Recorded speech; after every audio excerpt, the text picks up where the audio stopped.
우리 교회의 이름은 고린도후서 5장 17절에서 따왔습니다. 5장 17절 한번 비춰줄래요? 고린도후서 5장 17절 그런즉 누구든지 그리스도 안에 있으면 새로운 피조물이라 이전 것은 지나갔으니 보라 새 것이 되었도다. 자, 한 절 말씀인데요. 짧은 구절이지만 여기에 세 가지 부분에 우리의 시선을 고정할 필요가 있습니다. 자, 처음에는 그리스도 안에 있으면 이라는 말입니다. 그리스도 안에 있으면, 그리스도 안에 있다라고 하는 것은 내가 예수님을 믿고 예수님을 주인으로 섬긴다 이런 말입니다. 그러니까 예수님을 구세주로 믿고 예수님의 가르침을 따르는 사람들은 이런 말이에요. 그러니까 예수님 안에 있으면 이 말은 주님과 내가 영적으로 일치를 이룬다 이런 의미입니다. 그 다음에는 새로운 피조물이라 이랬습니다. 새로운 존재가 됐다. 거듭난 사람을 가리켜서 설명하고 있는 것인데요. 본래 인간은 하나님의 형상대로 창조되었잖아요. 하나님이 우리의 형상을 따라 우리의 모양대로 우리가 사람을 만들자 이렇게 말씀하셨잖아요. 그래서 하나님의 형상을 따라서 사람이 만들어졌는데, 그리고 하나님이 생기를 불어넣으셨어요. 그래서 하나님과 우리가 영적으로 통하는 사람이 되었다라고 하는 겁니다. 영적 존재가 됐다는 거예요. 그런데 뱀의 유혹에 넘어가서 죄를 지음으로 타락한 존재가 되어버리죠. 이 심각한 문제를 하나님이 해결해 주시기 위해서 예수님을 이 땅에 보내주시고 십자가의 화목제물로 죽이십니다. 그래서 누구든지 예수님을 믿고 영접하는 사람은 새로운 피조물이 된다라고 하는 것이죠. 다시 말하면 하나님과 내가 영적인 관계가 회복이 된다 이런 말입니다. 또 세 번째는 이전 것은 지나갔다 그랬습니다. 예수 믿기 이전의 삶에서 이제는 떠나갔다라고 하는 말이에요. 우리가 예수 믿기 전에 육신에 속한 본능을 가지고 살아가지 않습니까? 죄의 본능을 가지고 우리가 살아갑니다. 그래서 죄를 사랑합니다. 그리고 나를 은근히 높이려고 하는 그런 마음이 있습니다. 그런데 이게 다 지나갔다는 거예요. 예수님 안에 있으면 새로운 사람이 돼서 과거에 이런 것들이 다 지나가서 이제는 예수 믿을 때 새로운 가치관이 형성이 되고 예수 믿을 때 새로운 인격이 형성이 된다는 거예요. 그러니까 예수님이 십자가에 다 이런 것을 못 박았기 때문에 내가 예수님 안에서 새로운 사람이 되었다는 거예요. 저는 우리 교회 오시는 모든 성도님들이 새로운 피조물이 되는 소망을 갖습니다. 예수님이 내 안에 임재해 계시기 때문에 내가 예수님을 인격적으로 받아들이기 때문에 내가 이전과는 완전히 다른 사람으로 살아간다라고 하는 거예요. 그렇다면 내가 어떤 부분에서 새로운 피조물이 되면 좋겠느냐 하는 질문이 생기지 않습니까? 우리 교회 오시는 모든 성도님들은 세 가지의 격조 있는 신앙생활을 하면 좋겠다라고 저는 생각을 합니다. 그걸 우리 교회 홈페이지에다가 인터넷 홈페이지에 우리 교회 비전 이렇게 써놨거든요. PPT 한번 띄워줘 볼래요? 거기에 감격, 품격, 파격 이렇게 써놨습니다. 다음 PPT 그 내용을 구체적으로 이렇게 써놨습니다. 자, 첫째는 감격입니다. 감격. 성도들에게 있어 최고의 행복은 죄와 사망에서 구원받는 것이죠. 내 영혼이 구원받았다고 하는 것은요, 어마어마한 축복이고 어마어마한 놀라운 사건 중의 사건입니다. 구원이라고 하는 것은 죄와 사망과 지옥으로부터 벗어나는 것을 말하지 않습니까? 여러분, 우리가 죄를 지으면 죄의 삭은 사망이잖아요. 그러면 결국은 우리의 영혼이 죽어요. 우리 육신의 생명이 끝나면 지옥에 갈 수밖에 없다라고 하는 거죠. 그런데 아까 말씀드린 것처럼 하나님이 예수님을 보내주셨습니다. 예수님을 십자가에 몸 찢고 피 흘려서 제물 되게 해주셨습니다. 그래서 우리가 영생을 얻는 길을 활짝 열어 놓으셨다라고 하는 겁니다. 하나님이 우리의 죄와 예수님의 십자가 보혈을 바꿔주신 거예요. 그래서 누구든지 예수님을 믿기만 하면 영원한 생명을 얻게 된다는 거예요. 이게 구원의 은혜고 구원의 감격입니다. 여러분, 감격 중에 감격은 구원의 감격입니다.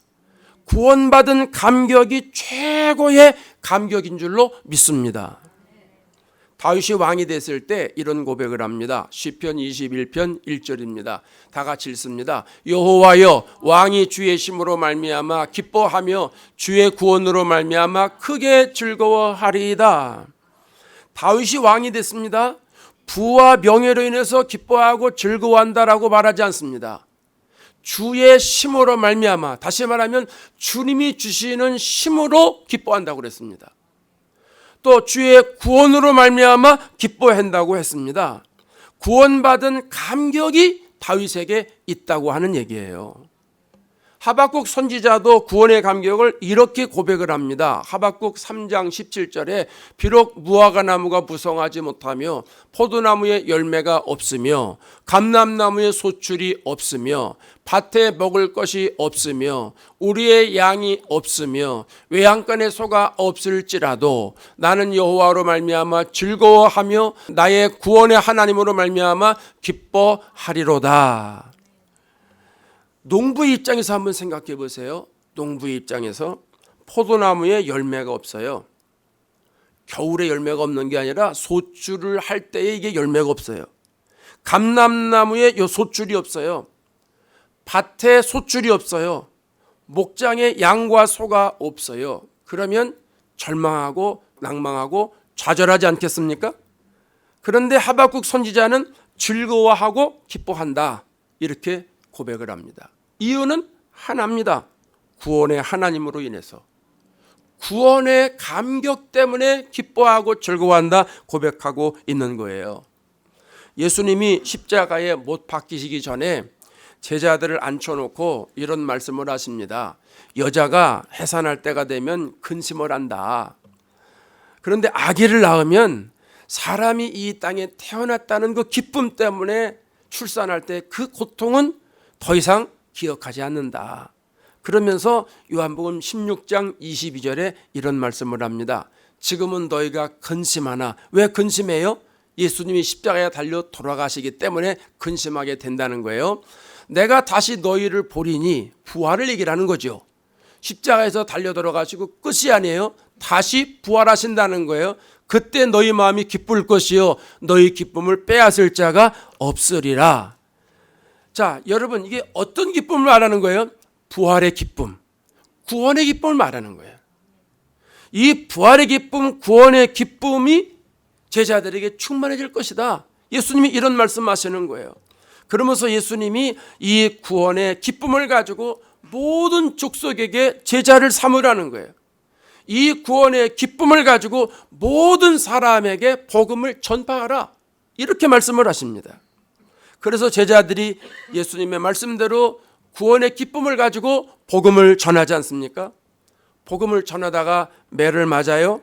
감옥에 투옥이 돼요. 그래서 많은 사람들, 종교 지도자들이 예수를 전하지 말라고 협박을 합니다. 근데 제자들이 눈 하나 깜빡거리질 않아요. 코로 듣지도 않아요. 성전에 있든지 집에 있든지 전도하기를 쉬지 아니하고 가르치는 걸 열심히 합니다. 그러면서 우리는 보고 들은 것을 전하지 아니할 수 없다. 우리는 본 게 있다는 거예요.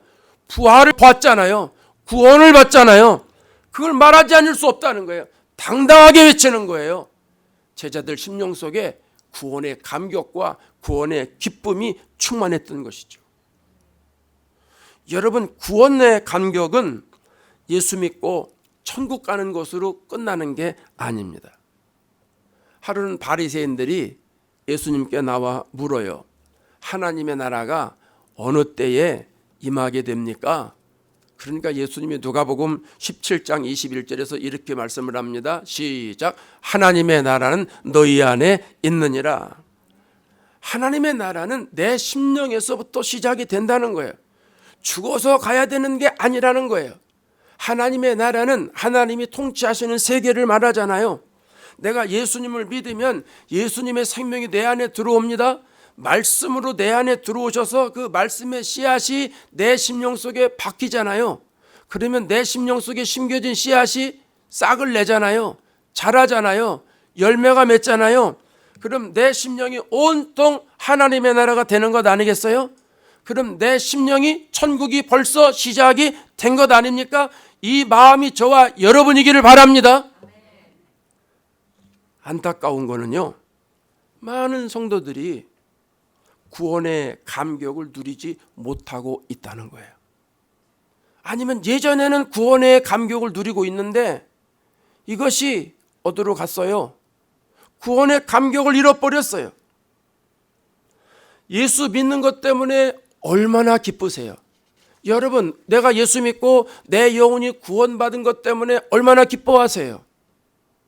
또 지금은 기뻐할 수 있어요. 그런데 세상에 나가서 조금 어려운 일을 당하고 다른 사람들에게 미움을 받는 일을 하고 누명을 쓰는 일이 있으면 예수 믿는 기쁨이 다 사라지고 그 세상에서 오는 그것 때문에 열받아가지고 씩씩거리지 그러지 않나요? 이건 구원받은 기쁨이 아니라는 거예요. 대표적인 것 중에 하나는 예수 믿는 사람들이 전도하는데 반벙어리가 됐다는 거 아닙니까? 교회 나오라고 예수 믿으라고 말을 못해요. 왜요? 내 안에 구원의 기쁨이 없으니까. 내 안에 구원의 감격이 사라졌기 때문에 말을 못하는 거예요. 이게 대표적인 것 아닌가 생각합니다. 저는 우리 교회 나오는 모든 성도들에게 구원의 감격을 누리도록 계속 말씀을 드리고 기도할 거예요. 그래서 우리 교회 오시는 성도님들이 이 영적인 세계를 알고 영적인 세계의 눈이 열리고 영적인 세계의 귀가 열려서 구원이 이런 거로구나. 죄와 사망과 지옥에서 구원받은 것이 이런 거로구나. 이 구원의 감격과 기쁨이 끊임없이 이어지도록 저는 그렇게 목회할 겁니다. 그렇게 설교할 겁니다. 물론 어떨 때는 구원의 감격이 뜨거울 수도 있고요. 어떨 때는 구원의 감격이 미지근할 수도 있어요. 그렇죠? 구원받은 기쁨이 날마다 그냥 펄펄 넘쳐서 그냥 날마다 이럴 때만 있는 건 아니에요. 때로는 그렇지 않을 때도 있습니다. 그러나 우리의 심령 속에서는 구원의 기쁨이 항상 흐르도록, 우리의 심령 속에서는 구원의 기쁨이 항상 내 삶을 좌지우지하도록, 구원의 감격이 내 심령에서 파도치도록 강조하고 설교하고 기도할 겁니다. 그래서 우리 성도들이 구원의 기쁨으로 인해서 이 땅에서 하나님 주시는 평강을 누리고 구원의 삶을 살아가고 나중에 하나님이 부르시면 그때 영원한 천국에 갈 수 있는 축복을 누리도록 힘쓸 것입니다. 그것이 우리 교회가 가장 중요하게 여기는 구원의 감격입니다. 두 번째, 우리 교회에서 힘쓰는 것은 품격입니다. 품격이라고 하는 것은 품위와 인격을 말하는 거잖아요. 그 사람의 됨됨이를 말하는 거죠. 다른 사람보다도 수준이 좀 있는 것 같은 그런 사람들을 가리켜서 저 사람들은 참 품격이 있어, 인격이 있어, 사람 됨됨이가 참 좋아, 이렇게 설명하지 않습니까? 품격은 여러 가지 부분에서 드러나는데요. 내가 말씨에서도 드러나요. 어떤 말을 하느냐에 따라 그 사람 품격이 좌지우지 되는 거예요. 내가 또 행동 어떻게 하느냐에 따라서 달라져요. 사람들과의 관계, 그 사람을 내가 어떻게 섬기고 대해야 하느냐, 또 어떨 때는 관심사, 내가 어디에 지금 관심이 많은가, 이거에 따라서도 그 사람 품격이 드러나고요. 여러 가지 부분에서 품격이 드러납니다. 갈라디아서 4장 6절에 가면 이런 말씀을 합니다. 너희가 아들이므로, 우리가 누구라고요? 아들이라는 거예요. 누구 아들? 하나님의 아들이라는 거예요. 하나님이 그 아들의 영을 우리 마음 가운데 보내사 아빠 아버지라 부르게 하셨느니라. 여러분, 아빠라고 하는 말은 정말 친한 말입니다. 저희 세대는 또 여러분도 마찬가지지만 저희 세대 우리는 다 아버지 아니면 아버님 뭐 이렇게 해서 꼭 존대를 했어요. 저도 이제까지 아빠라고 부른 적은 한 번도 없어요. 격이 있단 말입니다. 예의라고 하는 것 때문에 이게 했는데, 근데 제가 아들을 키워보니까 우리 아들놈은 저한테 만날 일만 있으면 아빠 지도 자식이 있는데 아빠 그러더라고요. 그뿐입니까? 반말 찍찍거립니다. 저한테. 이 자식이 버릇없이 반말을 하고 있어. 근데요, 그게 싫지 않아요. 얼마나 좋은지 몰라요. 여러분, 하나님이 우리에게 아빠 아버지라고 부르게 허락해 놓으셨어요. 그 얘기는 아주 친밀한 관계라는 거예요. 그럼 우리들에게는 하나님 자녀의 품격이 있다는 말 아닙니까? 그래서 요한복음 1장 12절에 예수 믿는 사람들을 가리켜서 하나님의 자녀가 되는 권세를 주셨다, 이렇게 설명하지 않습니까? 레위기 11장 45절에 가면 이런 말씀을 합니다. 나는 너희의 하나님이 되려고 너희를 애굽 땅에서 인도하여 낸 여호와라. 내가 거룩하니 너희도 거룩할지어다. 같이 합시다. 내가 거룩하니 너희도 거룩할지어다. 하나님은 거룩하신 분입니다. 그 하나님이 우리에게 거룩하라는 거예요. 우리에게는 하나님의 거룩하신 품격이 있다라고 하는 말씀입니다. 여러분, 군인은요, 군인의 품격이 있어요. 신사는 신사의 품격이 있죠. 연습곡 제목 생각나세요? 신사의 품격. 네, 그런 거 있어요. 나도 제목으로 봤어요. 왕실은요, 왕실의 품격이 있어요. 우리는 하나님의 자녀예요. 자녀의 권세를 가지고 있어요. 예수님의 생명을 가지고 있는 사람들이에요. 하나님 나라를 살아가는 사람들이에요. 성령의 인도함을 받는 사람들이에요. 우리에게는 그리스도인의 품격이 있다는 말씀입니다. 초대교회를 보세요. 믿는 사람들이 물건을 다 통용합니다. 재산과 소유를 팔아서 여러 사람들에게 나눠줍니다. 나눔의 품격이 있는 사람들이에요. 날마다 마음을 갖춰서 성전에 모이기를 힘썼습니다. 영성생활에 품격이 있는 사람이에요. 집에서 떡을 떼면서 기쁜 마음으로 음식을 먹습니다. 성도들을 섬기는 섬김의 품격이 있었던 사람들이에요. 초대교회 사람들은 세상 사람과 다른 모습으로 살아가잖아요. 왜 다르게 살아갈 수밖에 없어요? 추구하는 가치가 달라요. 인생을 살아가는 목적이 다르단 말입니다. 초대교회 사람들은 영원한 하나님의 나라를 사모하는 사람들이거든요. 영원한 하나님 나라를 사모하고 그 세계를 아는 사람들인데 이 땅의 세상의 것으로 도토리 키재기하지 않는다는 얘기입니다. 여러분, 그랜드 캐년의 계곡을 본 사람들은, 또 나이아가라 폴의 폭포를 본 사람들은 조그만 계곡이나 폭포는 폭포 같지도 않아요. 제가 그 전에 제주도를 갔는데 10년 전에 거기 무슨 뭐 천지암 폭포인가 무슨 폭포가 있다고, 그래서 가자고 그래서 갔어요. 나이아가라 폭포를 보고 가서 그걸 보니까요, 그 폭포도 아니요, 그거는. 예, 하나님 나라의 엄청난 사실을 깨달으면 이 세상의 것 가지고 크니 작으니 그거 신경 쓰지 않는다는 거예요. 초대교회 사람들이 그렇게 사는 거예요. 자기들은 하나님의 자녀고 하나님의 권세를 가지고 있고 하나님의 나라를 그들이 경험한 사람들입니다. 그러니까 세상 사람들하고 살아가는 격이 다른 거예요. 수준이 다른 거예요. 초대교회 사람들은 그리스도인의 품격이 있었다는 말씀입니다. 여러분, 그리스도인이 된다는 걸 뭘 말하는 거예요? 예수님을 중심으로 라이프 스타일이 바뀌어지는 걸 말하는 거예요. 가치관이 바뀌는 걸 말하는 거예요. 그전에는 세상에 속한 사람으로 살았기 때문에 세상이 단 줄 알았어요. 마귀에 속해 있기 때문에 마귀가 시키는 짓만 하고 살았어요. 그런데 하나님의 자녀가 되었습니다. 성령의 인도를 받습니다. 어둠에서 빛으로 나와보니까, 야, 이런 세계가 다 있네. 이런 신비하고 놀라운 세계가 다 있네. 이걸 생각하니까 이제까지는 세상이 내 주인이었는데 이제는 하나님이 내 인생의 주인이라는 거예요. 오늘 장로님 기도하실 때 그 기도하셨잖아요. 하나님이 내 인생의 주인이라고. 내가 예수 믿으면서 그게 바뀌는 거예요. 그러다 보니까 인생관이 바뀌잖아요. 여러분, 예수 믿는 건 인생관이 바뀌는 거예요. 가치관이 바뀌는 거예요. 자상이 바뀌는 거예요. 삶이 바뀌는 거예요. 그래서 예수님을 닮아가는 게 예수 믿는 거예요. 그래서 우리가 예수님의 생각을 품게 되고 주님의 심정을 갖게 되고 하나님의 뜻을 이루려고 애를 쓰는 거예요. 주님이 원하시는 방향으로 살아가려고 목표지를 십자가에 두고 예수님께 두고 살아가는 게 아니겠습니까? 우리 교회 다니는 모든 성도님들은 하나님의 자녀의 품격을 소유하도록 할 거예요. 하나님의 거룩함을 살아가는 하나님의 품격을 드러내는 삶으로 살아갈 수 있는 축복을 얻었으면 좋겠습니다. 하나님의 자녀로서의 품격을 가지고 있으면 모든 행실에 달라져요.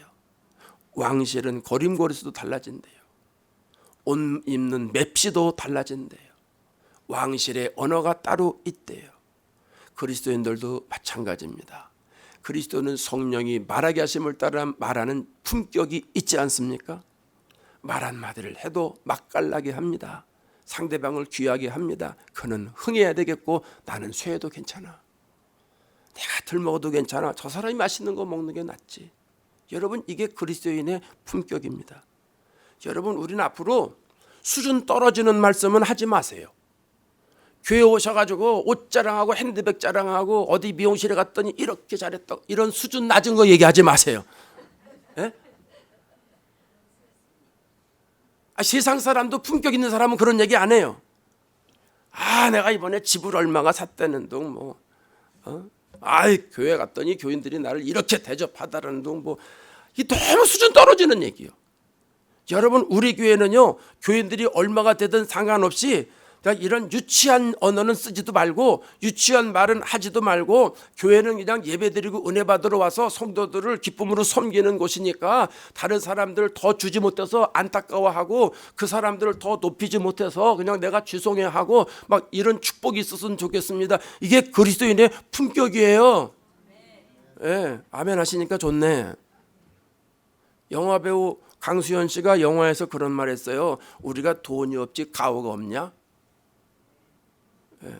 교인들이 왜 세상 가서 기죽습니까? 여러분, 돈 없다고 기죽습니까? 몸이 조금 불편하다고 기죽습니까? 집이 조그만 데 산다고 기죽습니까? 하나님의 자녀면서 예수님의 생명을 소유한 사람들인데 어깨 피고 다니세요. 당당하게 사세요.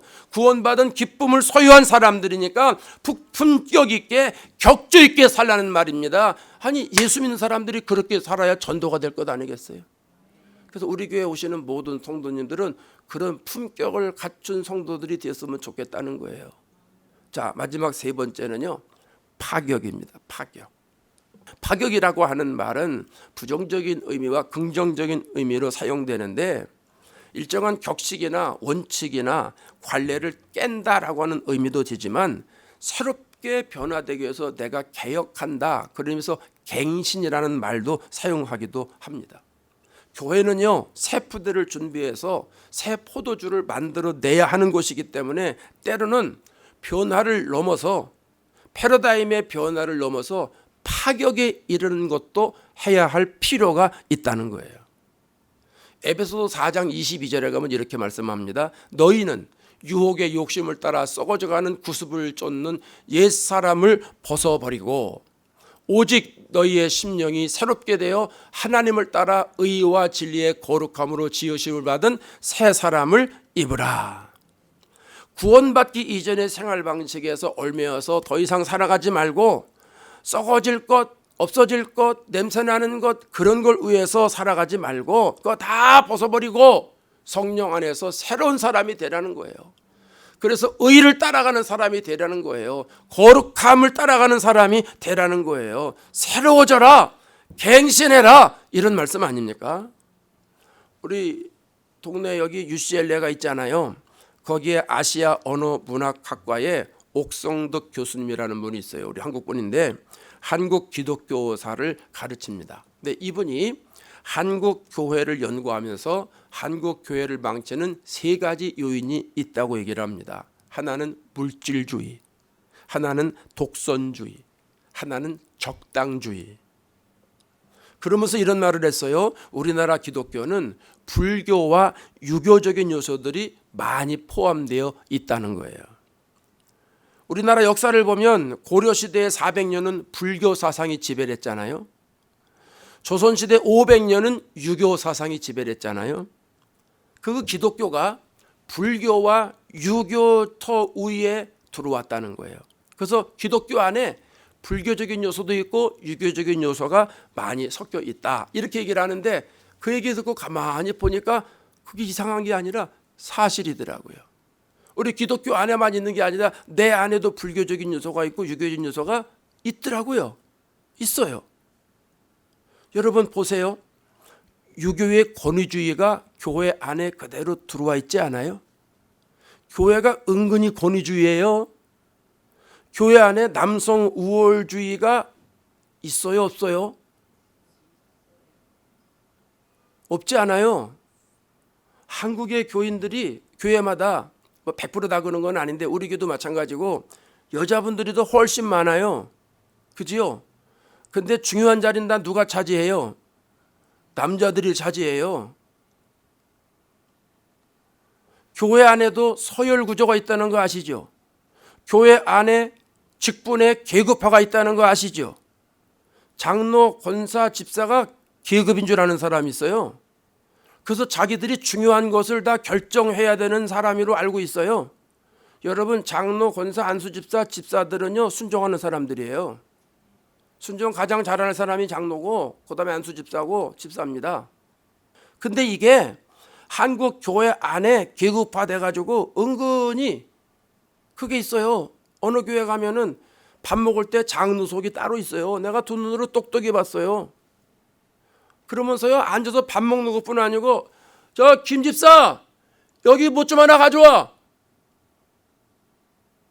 이게 정상인 교회입니까 이게? 많아요. 우리만 안 그렇지. 사람은 존재 증명의 욕구가 있대요. 자기를 드러내놓고 싶어 한대요. 이민사회에서 어디 가서 자신을 못 드러내니까 교회 안에서 드러내는 거예요. 그게 직분이에요. 직분. 안타까운 일이죠. 또 우리도 모르게 전통이라고 하는 이름을 가지고 들어온 우상들이 있습니다. 기독교가 물질주의에 빠지잖아요. 기복주의에 빠지지 않습니까? 그래서 예수 믿으면 복 받는다. 예수 믿으면 다 잘 된다. 예수 믿으면 뭐 형통한다. 이런 얘기를 우리가 얼마나 많이 들었습니까? 저는 태어나면서부터 들었습니다. 계속 성장, 성공. 계속 그런 구조 가운데 살았거든요. 우리 안에도 이 비신적인 요소가 얼마나 많은지 모릅니다. 부적만 안 붙여놨을 뿐이지 내 마음에 부적도 많고요. 어느 집에 가니까 거기 있을 때는 우리가 복을 못 받았고 이사 가니까 그 집 가니까 복을 잘 받더라. 그거 다 미신적 신앙 아닙니까 그게? 그 기독교 신앙 아니거든요. 요즘 한국 교회는요 이민교회를 포함해서 종교개혁보다 더 타락했다는 사람들이 많이 있어요. 단정적으로 말할 수는 없어요. 다 그런 건 아니니까. 그러나 그런 말을 들으면 그 사람들이 왜 그런 말을 하는지 도대체 누가 그렇게 하는지를 따지기 전에 나는 고칠 수 있는 건 없나? 나는 변화될 것이 없나? 이걸 생각해야 된다는 거예요. 여러분 다른 사람은 두 번째예요. 내가 먼저예요. 내가 새롭게 변화되기 위해서 말씀에 비추어서 말씀의 거울에 내 심령을 다시 비추어서 내가 잘못된 부분이 있다면 과감없이 개혁을 해야 되지 않겠습니까? 그게 파격이라는 거예요. 파격. 개혁이라고 그러니까 이제 하도 들어가지고 별로 감동이 없으니까 제가 파격이라고 쓴 거예요. 파격이라고. 저는 26살에 첫 목회를 나갔는데요. 제가 목회를 나가니까 전도사로 나가니까 저희 아버지가 저를 불러놓고 하시는 말씀이 있습니다. 기도 많이 해서 교회 부흥시켜라. 설교 능력 있게 해서 은혜 끼쳐라. 이런 말은 한마디 안 하셨어요. 목사는 치우치면 안 된다. 교인들 차별하지 말아라. 그렇게 목회해라 그러셨어요. 부유하게 산다고 신경 쓰고 가난하게 산다고 모른 척하지 말라는 뜻 아닙니까? 지위가 있다고 대접해주고 평범하다고 소홀히 여기면 안 된다는 거예요. 예수님처럼은 하지 못해도 예수님의 그림자라도 따라가는 목회를 해라. 그 말씀이었거든요. 여호수아 1장에 모세가 여호수아에게 주시는 말씀이 있잖아요. 좌로나 우로나 치우치지 말라. 그 얘기를 하시는 거예요. 근데 그때는 26살짜리가 뭘 합니까? 엄청난 비전을 가지고 목회를 하니까 뭐 그 정도야 뭐 별로 중요한 게 아니라고 생각을 했는데 목회를 하면서 보니까 그게 힘들더라고요. 목회하면서 정말 힘든 것 중에 힘든 게 뭐냐 하면 치우치지 않는 거, 차별하지 않는 거, 이게 너무너무 힘들더라고요. 그럼에도 제가 저희 아버지가 저에게 하신 말씀 또 편지지에다가 써주신 말씀이 있습니다. 그 말씀 제가 가지고 있는데 34년 동안 저희 아버지가 당부하신 말씀 지키려고 나름대로는 노력하고 있습니다. 여러분 아시듯이 제가 가장 많이 신경 썼던 부분은요, 성도들이 헌금하는 거예요. 헌금 많이 했다고 제가 높여드리고 발표하고 더 신경 쓰거나 대우해드리지 않으려고 많이 애를 씁니다. 어떨 땐 의도적으로 제가 신경을 씁니다. 헌금을 많이 한 분들 대우해드리면 그렇지 못한 분들은 차별하는 겁니다. 무슨 얘기인지 아시죠? 그건 더 이상 목사가 아닙니다. 교회가 아닙니다. 제가 목회하면서 가만히 보니까 헌금 많이 하는 성도들 중에 어떤 분들은 헌금을 많이 하면 그만큼 교회에 자기가 영향력이 커야 된다고 생각하는 분들이 있어요. 꼭 주식회사 주식 많이 투자해가지고 자기가 영향력이 있게 해야 되는 것처럼 생각하는 사람들이 있습니다. 목회를 해보지도 않고 자기 식대로 뭐 하면 된다라고 하는 사람들이 있습니다. 주인 의식은 좋은 거예요. 근데 주인 노릇을 하면 안 되는 겁니다. 그래서 우리 교회에서 제가 목회하는 동안에 그런 거를 그동안 신경 쓰려고 여러 가지로 제 나름대로 노력을 했는데 그 중에 하나가 뭐냐 하면 주일 예배 때 기도할 때 특정한 사람만 시키지 않는다는 거예요. 보통 보면 장로님들이 기도를 다 하거든요. 근데 저 장로님이라고 기도해야 된다라고 하는 성경에 그런 말 없어요. 저는 그렇게 안 합니다. 그리고 늘 부장들이 각 부의 대표니까 대표되는 분들이 기도하시라.